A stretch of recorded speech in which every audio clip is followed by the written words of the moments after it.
ब्रह्मा जी की आज्ञा से कुमार का युद्ध के लिए जाना, तारक के साथ उनका भीषण संग्राम और उनके द्वारा तारक का वध।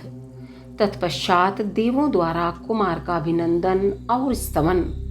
कुमार का उन्हें वरदान देकर कैलाश पर जा शिव पार्वती के पास निवास करना।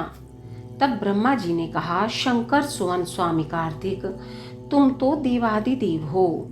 पार्वती सुत विष्णु और तारकासुर का यह व्यर्थ युद्ध शोभा नहीं दे रहा है, क्योंकि विष्णु के हाथों इस तारक की मृत्यु नहीं होगी। यह मुझसे वरदान पाकर अत्यंत बलवान हो गया है, यह मैं बिल्कुल सत्य बात कह रहा हूँ। पार्वती नंदन, तुम्हारे अतिरिक्त इस पापी को मारने वाला दूसरा कोई नहीं है, इसलिए महाप्रभु तुम्हें मेरे कथनानुसार ही करना चाहिए। परंतप तुम शीघ्र ही उस दैत्य का वध करने के लिए तैयार हो जाओ, क्योंकि पार्वती पुत्र तारक का संहार करने के निमित्त ही तुम शंकर से उत्पन्न हुए हो।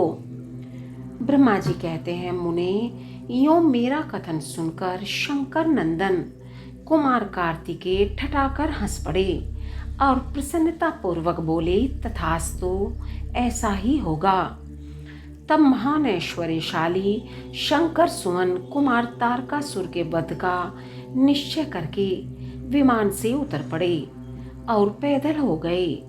जिस समय महाबली शिवपुत्र कुमार अपनी अत्यंत चमकीली शक्ति को, जो लपटों से दमकती हुई एक बड़ी उल्कासी जान पड़ती थी, हाथ में लेकर पैदल ही दौड़ रहे थे, उस समय उनकी अद्भुत शोभा हो रही थी। उनके मन में तनिक भी व्याकुलता नहीं थी। वे परम प्रचंड और अप्रमेय बलशाली थे। उन क्षणमुख को अपनी ओर आते देखकर तारक सुरश्रेष्ठों से बोला, क्या शत्रुओं का संहार करने वाला कुमार यही है? मैं अकेला वीर इसके साथ युद्ध करूंगा और मैं ही समस्त वीरों, प्रमथ गणों, लोकपालों तथा श्री हरि जिनके नायक हैं, उन देवों को भी मार डालूंगा।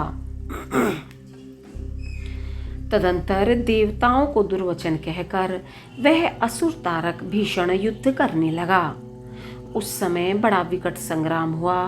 तब शत्रु वीरों का संहार करने वाले कुमार ने शिव जी के चरण कमलों का स्मरण करके तारक के वध का विचार किया। फिर तो महातेजस्वी एवं महाबली कुमार रोषावेश में आकर गर्जना करने लगे और बहुत बड़ी सेना के साथ युद्ध के लिए डटकर खड़े हो गए। उस समय समस्त देवताओं ने जय जयकार का शब्द किया और देव ऋषियों ने इष्टवाणी द्वारा उनकी स्तुति की। तब तारक और कुमार का संग्राम प्रारंभ हुआ, जो अत्यंत दुस्सह, महान, भयंकर और संपूर्ण प्राणियों को भयभीत करने वाला था। कुमार और तारक दोनों ही शक्ति युद्ध में परम प्रवीण थे, अतः अत्यंत रोषावेश में वे परस्पर एक दूसरे पर प्रहार करने लगे। परम पराक्रमी वे दोनों नाना प्रकार के पैतरे बदलते हुए गर्जना कर रहे थे और अनेक प्रकार से दांव पेंच से एक दूसरे पर आघात कर रहे थे। उस समय देवता, गंधर्व और किन्नर सभी चुपचाप खड़े होकर वह दृश्य देखते रहे। उन्हें परम विस्मय हुआ, यहाँ तक कि वायु का चलना बंद हो गया, सूर्य की प्रभा फीकी पड़ गई और पर्वत एवं वन काननों सहित सारी पृथ्वी कांप उठी। इसी अवसर पर हिमालय आदि पर्वत स्नेहानुभूत होकर कुमार की रक्षा के लिए वहां आए। तब उन सभी पर्वतों को भयभीत देखकर शंकर एवं गिरिजा के पुत्र कुमार उन्हें सांत्वना देते हुए बोले। कुमार ने कहा, महाभाग पर्वतों, तुम लोग खेद मत करो, तुम्हें किसी प्रकार की चिंता नहीं करनी चाहिए। मैं आज तुम सब लोगों की आंखों के सामने ही इस पापी का काम तमाम करूंगा। यो उन पर्वतों तथा देवगणों को ढाढ़स बंधाकर कुमार ने गिरिजा और शंभु को प्रणाम किया तथा अपनी कांतिमती शक्ति को हाथ में लिया। शंभु पुत्र कुमार महाबली तथा महान ऐश्वर्यशाली तो थे ही। जब उन्होंने तारक का वध करने की इच्छा से शक्ति हाथ में ली, उस समय उनकी अद्भुत शोभा हुई। तदंतर शंकर जी के तेज से संपन्न कुमार ने उस शक्ति से तारकासुर पर, जो समस्त लोगों को कष्ट देने वाला था, प्रहार किया। उस शक्ति के आघात से तारकासुर के सभी अंग छिन्न भिन्न हो गए और संपूर्ण असुरगणों का अधिपति वह महावीर सहसा धाराशायी हो गया। मुने सबके देखते देखते वहीं कुमार द्वारा मारे गए तारक के प्राण पखेरु उड़ गए।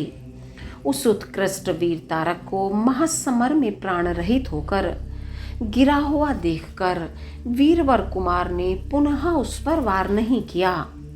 उस महाबली दैत्यराज तारक के मारे जाने पर देवताओं ने बहुत से असुरों को मौत के घाट उतार दिया। उस युद्ध में कुछ असुरों ने भयभीत होकर हाथ जोड़ लिए, कुछ के शरीर छिन्न भिन्न हो गए और हजारों दैत्य मृत्यु के अतिथि बन गए।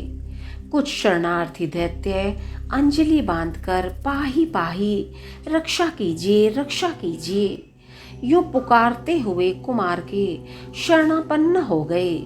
कुछ मार डाले गए और कुछ मैदान छोड़कर भाग गए। सहस्त्रों दैत्य जीवन की आशा से भागकर पाताल में घुस गए। उन सब की आशाएं भग्न हो गई थी और मुख पर दीनता छाई हुई थी। मुनीश्वर, इस प्रकार वह सारी दैत्य सेना विनष्ट हो गई। देवगणों के भय से कोई भी वहां ठहर न सका। उस दुरात्मा तारक के मारे जाने पर सभी लोग निष्कंटक हो गए और इंद्र आदि सभी देवता आनंद मग्न हो गए। यों कुमार को विजयी देखकर एक साथ ही संपूर्ण देवताओं तथा त्रिलोकी के समस्त प्राणियों को महान आनंद प्राप्त हुआ। उस समय भगवान शंकर भी कार्तिकेय की विजय का समाचार पाकर प्रसन्नता से भर गए और पार्वती जी के साथ गणों से घिरे हुए वहां पधारे।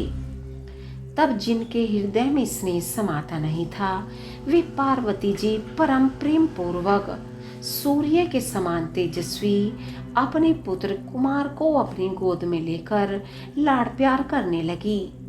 उसी अवसर पर अपने पुत्रों से घिरे हुए हिमालय ने बंधु बांधवों तथा अनुयायियों के साथ आकर शंभु, पार्वती और ग्रह का स्तवन किया। तत्पश्चात संपूर्ण देवगण, मुनि, सिद्ध और चारणों ने शिवनंदन कुमार शंभु और परम प्रसन्न हुए पार्वती की स्तुति की। उस समय उपदेवों ने बहुत बड़ी पुष्प वर्षा की। सभी प्रकार के बाजे बजने लगे। विशेष रूप से जयकार और नमस्कार के शब्द बारंबार उच्च स्वर से गूंजने लगे। उस समय वहां एक महान विजयोत्सव मनाया गया, जिसमें कीर्तन की विशेषता थी और वह स्थान गाने बजाने के शब्द तथा अधिकाधिक ब्रह्म घोष से व्याप्त था। मुने, समस्त देवगणों ने प्रसन्नता पूर्वक गा बजाकर तथा हाथ जोड़कर भगवान जगन्नाथ की स्तुति की।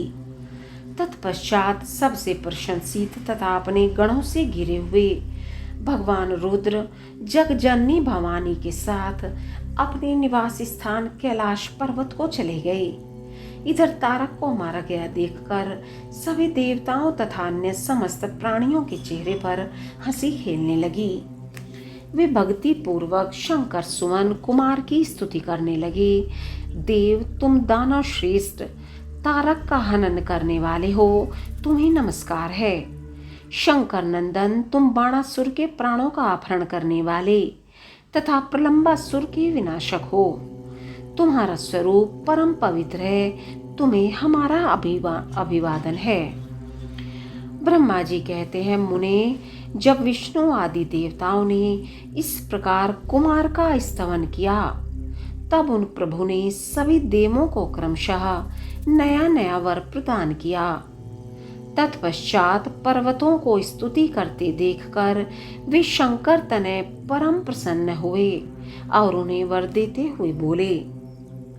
स्कंद ने कहा, भूधरो, तुम सभी पर्वत तपस्वियों द्वारा पूजनीय तथा कर्मठ और ज्ञानियों के लिए सेवनीय होगे। ये जो मेरे मातामह पर्वत श्रेष्ठ हिमवान हैं, ये महाभाग आज से तपस्वियों के लिए फलदायी होंगे। असुरराज तारक को मारकर तथा देवों को वर प्रदान करके तुमने हम सबको तथा चराचर जगत को सुखी कर दिया। अब तुम्हें परम प्रसन्नता पूर्वक अपने माता पिता पार्वती और शंकर का दर्शन करने के लिए शिव के निवास भूत कैलाश पर चलना चाहिए। ब्रह्मा जी कहते हैं, मुने, तदंतर सब देवताओं के साथ विमान पर चढ़कर कुमार स्कंद शिव जी के समीप कैलाश पहुंच गए। उस समय शिव शिवा ने बड़ा आनंद मनाया। देवताओं ने शिव जी की स्तुति की। शिव जी ने उन्हें वरदान तथा अभयदान देकर विदा किया। मुने, उस अवसर पर देवताओं को परम आनंद प्राप्त हुआ। वे शिव, पार्वती तथा शंकर नंदन कुमार के रमणीय यश का बखान करते हुए अपने अपने लोक को चले गए। इधर परमेश्वर शिव भी शिवा, कुमार तथा गणों के साथ आनंद पूर्वक उस पर्वत पर निवास करने लगे। मुने, इस प्रकार जो शिव भक्ति से ओतप्रोत सुखदायक एवं दिव्य है, कुमार का वह सारा चरित्र मैंने तुमसे वर्णन कर दिया। अब और क्या सुनना चाहते हो?